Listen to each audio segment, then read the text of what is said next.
नाज़रीन हेडलाइंस हमारी ठूं तमाके ॿुधायूं। सिंध बलोचिस्तान ऐं ॾखण पंजाब जे केतिरनि ई ज़िलनि में शदीद गर्मी जी लहर बरक़रार आहे। नवाबशाह मुल्क जो गरम तरीन शहर 46 डिग्री जी गर्मी 52 डिग्री महसूस कई वई।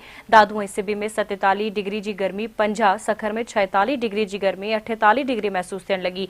हैदराबाद में 46 डिग्री जी गर्मी 51, तुर्बत में 45 डिग्री जी गर्मी 50 सेंटीग्रेड महसूस थियण लगी।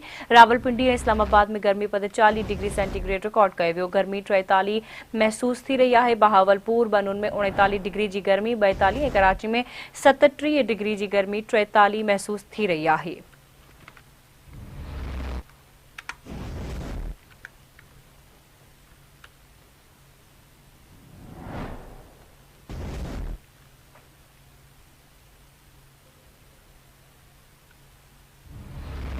इते मां खे ॿुधनि त डायरेक्टर स्कूल एजुकेशन